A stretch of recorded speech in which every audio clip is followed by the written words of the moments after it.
Bonjour et bienvenue sur ma chaîne Vincely.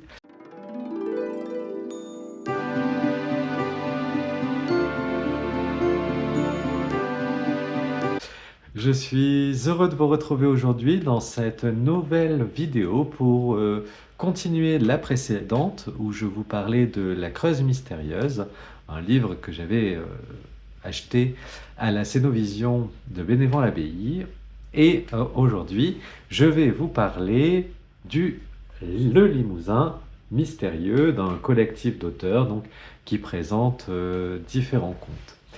C'est un livre que j'ai bien aimé, même si j'ai pas bien compris la construction du livre, dans de quelle manière ils ont assemblé les contes qui s'y trouvent.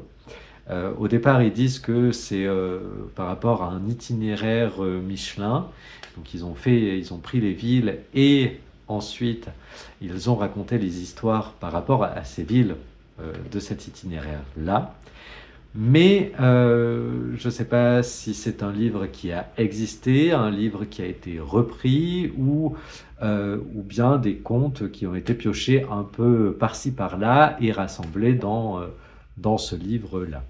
Je n'ai pas bien compris la démarche, mais le résultat est tout à fait agréable à lire, à découvrir, avec des villes bien sûr que je connais au niveau de la Creuse, et d'autres que je ne connais pas ou que je connais de nom sur la Corrèze et la Haute-Vienne.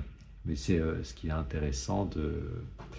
Je regarde parce qu'il est en train de pleuvoir. On a eu un temps aujourd'hui très très particulier pour un mois de novembre, très très doux et limite orageux.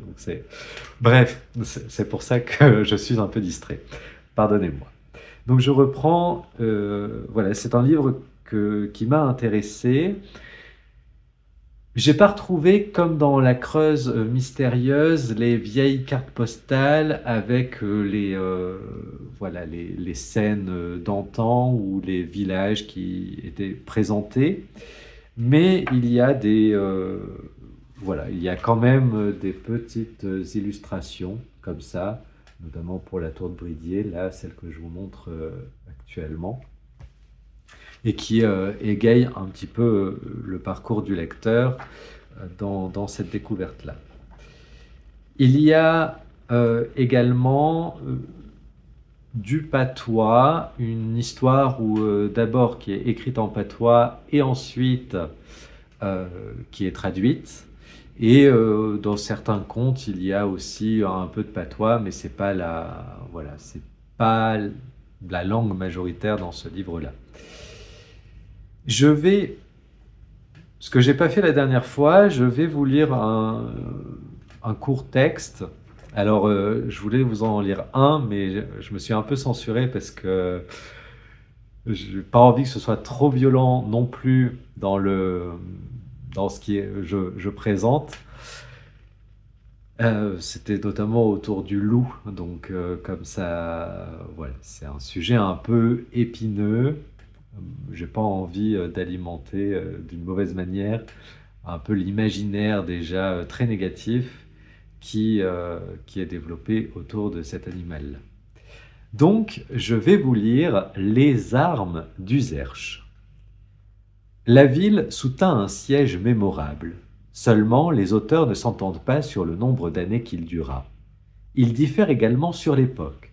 Les uns disent que les assaillants furent les Romains, les autres Vêpres, ducs d'Aquitaine, d'autres enfin les Sarrasins qui ravageaient le midi de la France. Il importe peu, ce qu'il y a de certain, c'est que le siège eut lieu et que, suivant les chroniqueurs, il dura 7 ans. Les Uzerchois se défendirent avec un courage et une constance admirables.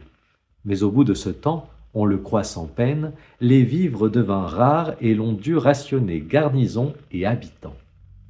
Cependant, les assiégeants n'avaient nullement l'air de vouloir abandonner la partie. Que faire? Se rendre, c'était courir à une mort certaine, mieux valait user de ruse. Parmi les animaux qui restaient dans les murs, les Uzerchois avaient un bœuf magnifique. Ils le gorgèrent de tant de nourriture qu'il devint gras à point. Cela fait, on le mena dans différents points de la ville, le lardant pour le faire mugir. Puis, ouvrant une porte de ville, comme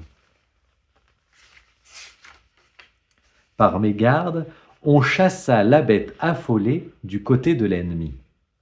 Ceux-ci, voyant le bœuf, s'en emparèrent aussitôt et s'extasièrent sur sa grosseur et la qualité de sa viande, d'autant qu'eux aussi manquaient de vivre, car ils avaient tout ravagé de tous côtés qu'ils ne trouvaient que croûte à se mettre sous la dent. Les chefs ennemis, devant ce témoignage d'une ville si bien pourvue, se dirent que le plus sage était de lever le siège sans tambour ni trompette, et 2 jours après, au matin, les Userchois purent voir que leur stratagème avait réussi. Pour perpétuer le souvenir de cette excellente ruse, les habitants firent sculpter sur 2 pierres un bœuf et les exposèrent sur les 2 portes d'Uzerche.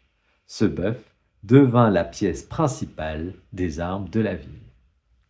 Et voilà, une petite plongée dans le folklore limousin que je vous recommande dans cette édition-là, La Geste.